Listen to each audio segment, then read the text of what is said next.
Hello students, welcome to Raghav Pathshala. आज आपके mathematics का पेपर हो गया और उसका जो आपके एमसीक्यू और फिल इन द ब्लैंक्स है, मतलब जो वस्तुनिष्ठ प्रश्न है प्लस आपके जो रिक्त स्थानों की पूर्ति आई थी उसका मैं सॉल्यूशंस करवाता हूँ। आप अपने आंसर मैच कर लें, ठीक है, कि आपने कितने सही किए हैं कितने गलत किए हैं, सारी बातें, ठीक है। तो ये है, जैसे कि यहाँ पर पहला सवाल है आपके सामने कि दो संख्याओं का महत्तम समावर्तक एचसीएफ दे रखा है, उनका लघुत्तम समावर्तक 162 दे रखा है। यदि एक संख्या 54 है तो दूसरी संख्या आपको ज्ञात करनी थी, ठीक है। अगर आप इसमें सूत्र लगाएंगे कि जब इसमें सूत्र आपको लगाना था, सूत्र क्या लगाना था, ए गुणा बी बराबर एचसीएफ गुणा एलसीएम।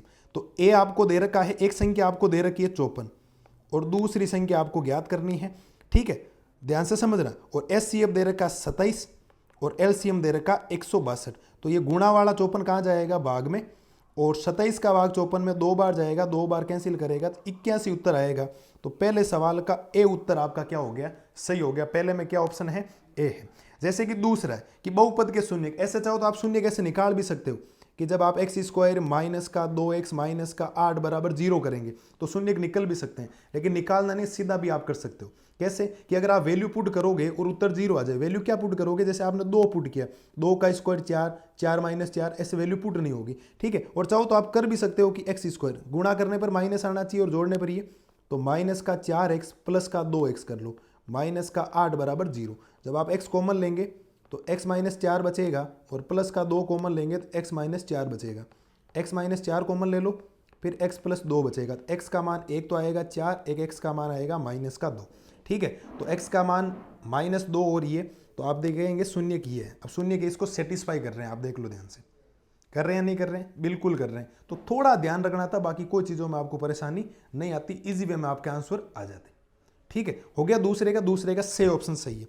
तीसरा सवाल, यदि पहली संख्या x का दुगुना दूसरी संख्या y के 7 गुने से कम है, तो एक को x मानना, तो आप कहेंगे सर 2x, दूसरी संख्या 2y 7y आएगा यहाँ पे, एक मिनट, क्योंकि 7y बोला 7 गुणे से, 7y कम है तो माइनस का 5। तो आप कहेंगे सर ऑप्शन नंबर इसका कौन सा करेक्ट है, डी ऑप्शन करेक्ट है, दे ऑप्शन इसका हो गया। एक समांतर श्रेणी का प्रथम पद आपको a दे रखा है 2, सार्वंतर d दे रखा 3, तो n वा पद निकालना है। तो n वा पद क्या होता है, ए एन बराबर a plus N minus 1 into D. तो a का मान 2, n का मान आपको n तो आपको निकालना, n की जगह n, d का मान हो गया 3। सॉल्यूशन करेंगे 2 प्लस ये 3n माइनस का 3 होगा, तो 3n माइनस का 1 उत्तर आएगा। और 3n माइनस 1 कौन सा ऑप्शन है, बी ऑप्शन आपका क्या हो जाएगा, करेक्ट हो जाएगा।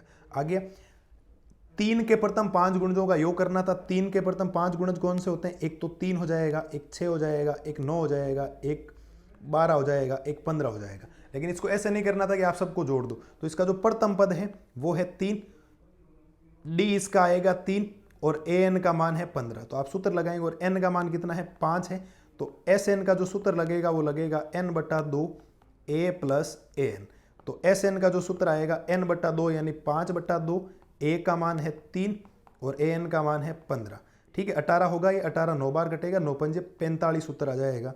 ये सी ऑप्शन क्या हो गया, इसका करेक्ट हो गया। पांचवें का कौन सा ऑप्शन है, सी। आगे बात समझ में, कोई दिक्कत नहीं होनी चाहिए। अगला क्या बोला, यदि किसी त्रिभुज पी क्यू आर में, कोई त्रिभुज है पी क्यू आर, उसमें पी क्यू स्क्वायर बराबर है क्यू आर स्क्वायर बराबर पी, कौन सा त्रिभुज समकोण होगा। तो आप सोचो थोड़ा सा समकोण बना के कि अगर आपने यहाँ P बनाया, यहाँ Q बनाया, यहाँ R, अगर मैं कहूँ यहाँ P Q की जगह समकोण है, तो पाइथागोरस प्रमेय से कर्ण स्क्वायर बराबर कर्ण यानी PR का जो स्क्वायर है वो बराबर हो जाएगा PQ का स्क्वायर प्लस QR का स्क्वायर। कैसी शर्त दे रखी है कि PQ का स्क्वायर प्लस QR का स्क्वायर, बिल्कुल Q की जगह क्या बनेगा, समकोण बनेगा। Q की जगह क्या बनेगा आपका, समकोण, यानी बी ऑप्शन आपका करेक्ट हो गया।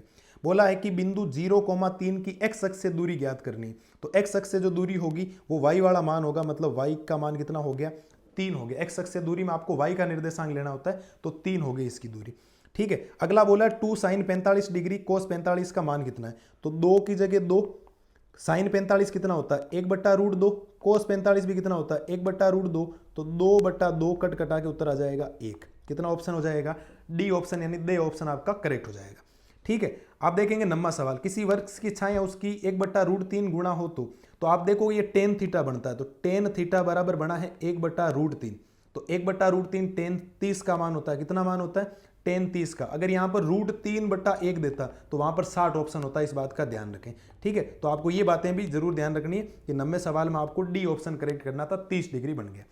किसी वर्त के व्यास के सिरों पर खींची गई स्पर्श रेखाएं हमेशा समांतर होती है। क्या होती है? समांतर, यानी बी ऑप्शन आपका करेक्ट हो जाएगा। जो भी स्पर्श रेखाएं खींचेगी हमेशा क्या होगी? समांतर होगी। अभी कभी भी 180 डिग्री का कोण प्रतिच्छेद नहीं करेगी।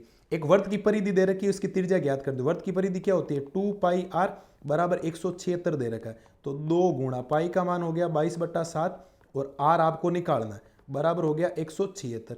ठीक है, तो आप ध्यान से देखेंगे तो आर बराबर आएगा 176 गुणा 7 बटा में हो जाएगा 2 गुणा 22। ठीक है, 2 से काटोगे तो ये हो जाएगा आपके 88 बार और ये कट जाएगा 4 बार, तो 7 चौक 28 सेंटीमीटर इसका क्या आ जाएगा?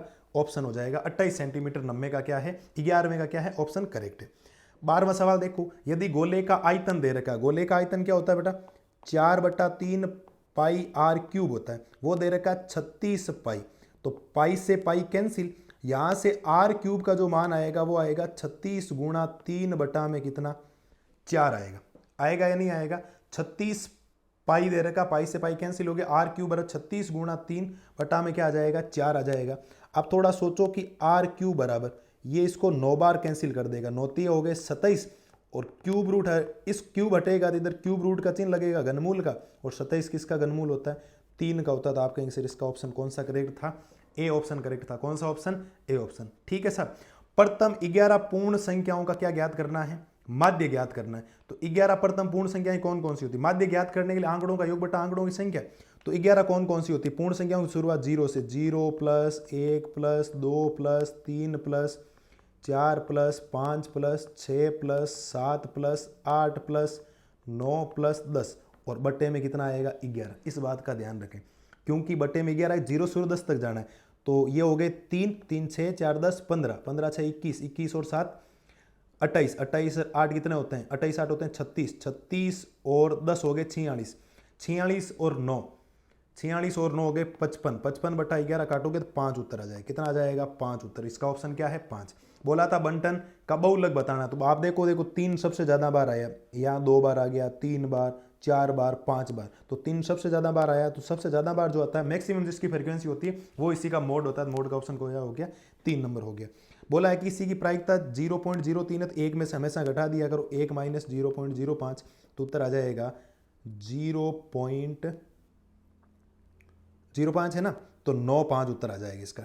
ठीक है, तो ये बात आप हमेशा ध्यान रखें क्योंकि घटाना होता है 1 में से, 100 मान लो, 100 में से 90 जाएगा, 95 बचेगा, 0.95 इसका उत्तर हो गया। ठीक है साहब। अब देखो रिक्त स्थानों की पूर्ति। एक समांतर श्रेणी दे रखी है, तो समांतर श्रेणी का 11वां पद बोला है, तो कोई भी समांतर श्रेणी 11वां पद है तो उसका 11वां जो पद होगा वो 10a प्लस 10d होता है, क्योंकि एक कम सोचना होता है। ठीक है, तो a का मान तो है माइनस का 3 प्लस 10 गुणा d का मतलब होता है 8 to -a1, तो -1/2 में से +3 होगा, तो ये बचेगा आपके 5/2, तो 5 बटा क्या हो गया 2, कट गया 25, 25 में से 3 गया 22, तो 11वां पद कितना आएगा इसका? 22 आएगा। कितना आएगा? 22। एक बार आराम से देख लें, कोई हड़बड़ाहट में काम नहीं करना है कि आपको यहाँ पर प्रथम पद तो दे रखा है -3, कितना दे रखा है? -3, डी निकालेंगे तो -1/2 में से ये प्लस का 3 हो जाएगा, और जब आप 2 एलसीएम लेंगे तो -1 प्लस का 6 हो जाएगा, तो 5/2 हो जाएगा। तो 11वां पद का मतलब हो गया a प्लस 10 गुणा डी का मतलब 5/2, कैंसिल हो जाएगा 5 बार, 5 को 5 से गुणा करो 25, 25 में से 3 जाएगा 22 बचेगा। ठीक है, बोला है cos square 60 degree minus sine square 60 degree का मान कितना होगा? तो कोस 60 का मान कितना होता है? आप कहेंगे सर कोस 60 का मान होता है 1/2।